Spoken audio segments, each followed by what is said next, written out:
This is Mr. Nick Wales, and Mr. Wales worked on the Lawndale Railroad, and I'm sure you have a lot of memories. Oh, and no. wish you'd share those with us. Well, I'll try to do as much as I can think of right now. Tell us what you remember most. Oh, well, it was a happy experience for me because I was real young at that time. I was glad to have that job. How old were you? I was about 16. About 16. Yes, ma'am.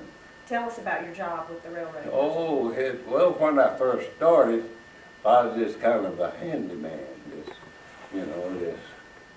But when time moved on, I got strong enough, they put me to work. I mean, just a regular hand, And oh, Lord, I thought I was a man then. What kind of things did you do? Well, eventually, down through the years, and, things got to, slowing down a little bit. Why? We was slowing down so that I could move up a little higher. Yeah. A little higher on the job. And so, oh Lord, I really enjoyed that. And when I get to far sometime, I learned to far there at the mill there on the third shift. And I could really far that real easy. And a lot of them couldn't do it. And that was a thrill, man. You get to lean out that window. I thought I was a big shot then. Tell us about the working conditions and the difference between, seasons, summer and Oh, winter. yeah. See, and we'd start ordering fertilizer in March. Then we couldn't keep up, That's the little thing. In the spring of the year, it's fertilized all the farmers around Bellwood. So that's where the people on this end would get their fertilizer out here with the Medcat. And the rest of them we carried on up to Lawndale, the upper part of the county. And oh, that was fun. I enjoyed that. What about winter time? Oh, Lord. Cold. Whoo! I was just there with Miss Spangler coming down the road. In the summertime, it's hot. All that steel and tracks and all, it was hot. And then in the wintertime, you get cold. You'd have to have on gloves because you'd get a hold of those steel, your hands would even stick to it. Piece of cold.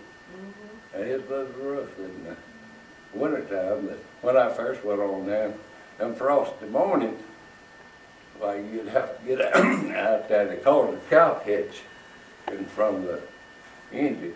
You'd have to have your bucket of sand and get out there and put sand on the track, going up the hill, keep it spinning. And that was the cold. That's when it was cold. And it was a good experience. How many years did you work with the railroad? I think about 10, 15 years. I guess you've had a lot of jobs since then. Oh, yes, but nothing like that. Nothing like that one. That gets in your blood. I dream about it sometime now. Yeah. Anything else you want to share about Medcat Station or? Oh, yeah. Now, the funny thing about it, we'd be pushed in the spring of the year. People would want their fertilizer. And we'd go down there and load maybe 2 cars, bring it up here, sidetrack it. Well, and then those is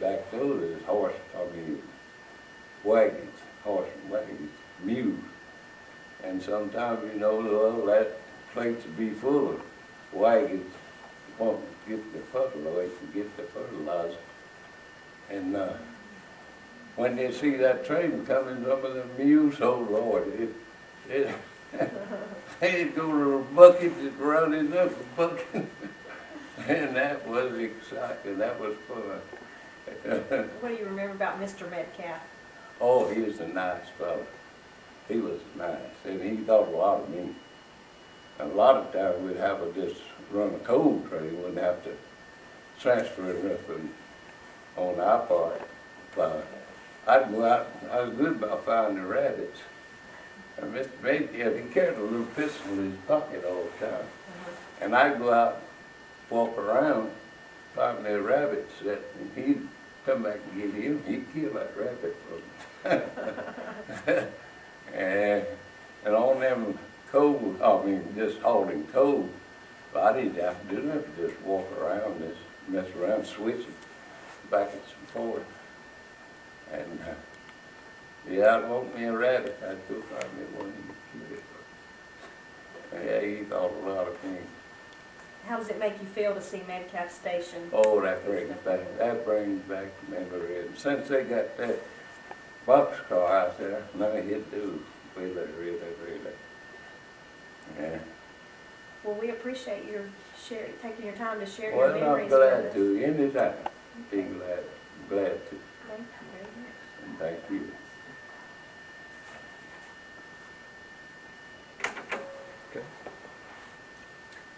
Nick, tell us about Double Shoals Depot. Well, that was a nice little place. I'd like to stop there, you know. But see, I loved it so much, the more I switched. So that was play to me. And that, when we have something to put off that Double Shoal, we'd sidetrack it and put the cars in. Of course, if you had flour or sugar or meal or something, you'd have to seal the box up, put a seal on it. Or you could tell when it broke in. So it was fun there. Double Shoal.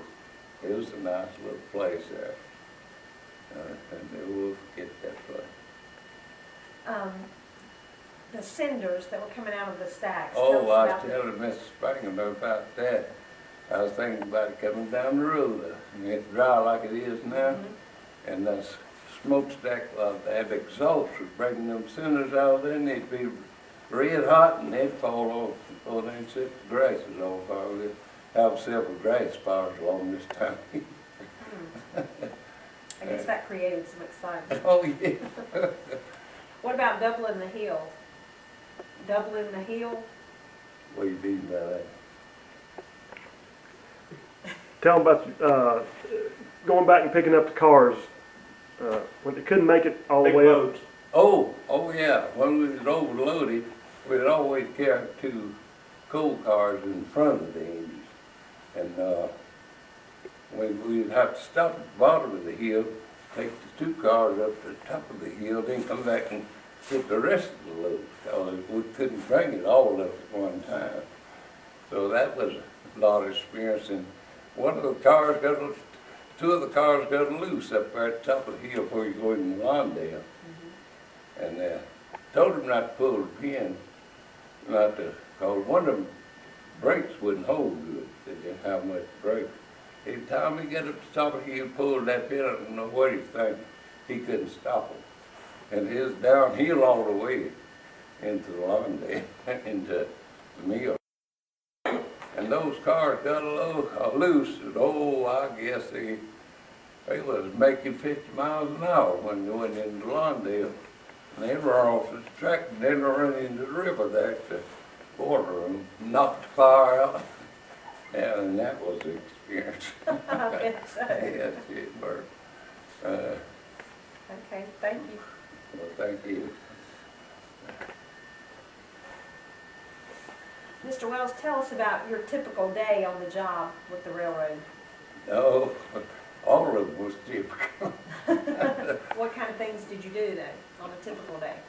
Oh, well, on some days, we did this coal, because we had to have that coal, because that's what the mill run, the steam, and they had to have a coal. A lot of times it'd just be a coal train. But we'd all have to bring everything to the dye house. We'd have to transfer it. There was soda, caustic acid, salt, and Lord, all the cartons, the big cartons what they ship the yarn in. Well, we'd have to transfer them over. That's what they pack the yarn in, so ship out. And back in those days, that's the way they shipped the yarn from now on the little day. What about everything that you haul, the things that you haul on the train? Like, What you brought into Lawndale? oh, and what went out? everything come in by rail, everything come in by rail. Everything you had there sold at the company store, you come in by rail. They come in these big box cars down here at Dover Mill, we just transport it over into the little cars and bring it on into London. Just about everything done by rail then. You remember, what are some of the specific things that you can remember hauling? Oh, well, just like I said before, about everything. Everything was sold. It come in by rail. What went out? Well, the yarn, well, mostly, just mostly yarn, because that's what they made there in Lawndale. So wasn't much coming out as well as coming in. How did they handle the freight at the Lawndale junction?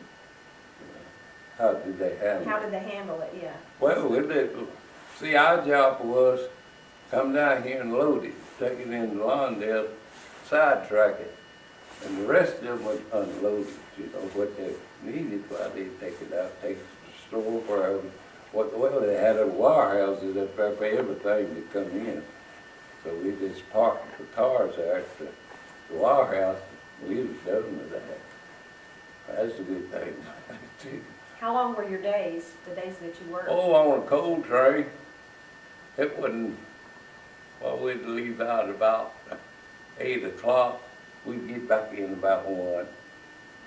And that's another thing I like about the coal days, because you get off early. Yeah. What about a physical description of the junction? What was actually there? Can you describe if somebody had never seen the junction down at Dover Mill, what it looked like? Oh, well, you see, they had over on the seaboard, they had a side track come in here, and our little track went down here. Well, the stuff would come in, it'd come in here, and they'd park it here. And it'd just be just about that much space for you to transfer. It had a really big board, a steel board. You just put it on power and trucks it over into the little car. That was it. Where was it at? What's there now? Where, at the junction? Oh, it's all gone now. But I mean, where was it? Like, what's physically there now? They In ain't that spot, nothing? nothing.